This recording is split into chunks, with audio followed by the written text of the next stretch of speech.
Methods of factorisation చేయడానికి ఏమేమి methods use చేయాలో కొన్ని టిప్స్ చూద్దాం.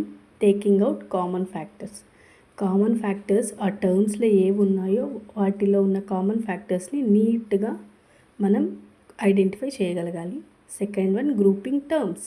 ఏవైతే లైక్ టర్మ్స్ ఉన్నాయో ఆ టర్మ్స్ని ఒక సైడ్గా నీట్గా గ్రూప్ చేయాలి. Third one, using algebraic identities. మనం ప్రాబ్లమ్ సాల్వ్ చేసేటప్పుడు ఎక్కడ ఏ ఆల్జిబ్రాయిక్ ఐడెంటిటీ వస్తుందో దానిని నీట్గా ఆల్జిబ్రాయిక్ ఐడెంటిటీని ఐడెంటిఫై చేసిన తర్వాత దాని యొక్క ఫార్ములాని నీట్గా అప్లై చేయగలగాలి. Next, common mistakes to avoid in algebraic expressions. మనం ఆల్జిబ్రాయిక్ ఎక్స్ప్రెషన్స్ చేసేటప్పుడు కొన్ని మిస్టేక్స్ చేస్తాం. అవేంటో చూద్దాం. We should avoid that. First one, don't add or subtract unlike terms. మనం ఆల్రెడీ చెప్పుకున్నాము అన్లైక్ టర్మ్స్ అంటే different variable and different power అని. సో అలాంటి టర్మ్స్ కనిపించినప్పుడు మనం అడిషన్ కానీ సబ్ట్రాక్షన్ ఆపరేషన్ కానీ పర్ఫామ్ చేయకూడదు.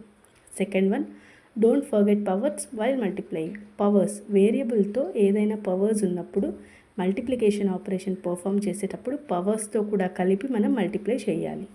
Third one, always use brackets carefully. టర్మ్స్ని మనం అసైన్ చేసుకున్నప్పుడు బ్రాకెట్స్తో పర్ఫెక్ట్గా ఆ అర్థమెటిక్ ఆపరేషన్ని పర్ఫామ్ చేయాలి.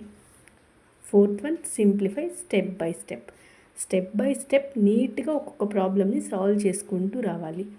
ప్రాబ్లం చదవటం కూడా స్టెప్ చేసేటప్పుడు ఒక ప్రాసెసే. ఫస్ట్ ప్రాబ్లమ్ని కరెక్ట్గా చదవగలిగితే మాత్రమే మనం నెక్స్ట్ స్టెప్ని పర్ఫెక్ట్గా చేయగలం. And example for algebraic identity, a+b² = a² + 2ab + b². ఇప్పుడు దాన్ని ఎలా చేయాలో చూద్దాం. చదివేటప్పుడే ప్రాబ్లం కరెక్ట్గా చదవాలి. x+5². ఇక్కడ x అంటే ఏ టర్మ్, 5 అంటే బీ టర్మ్.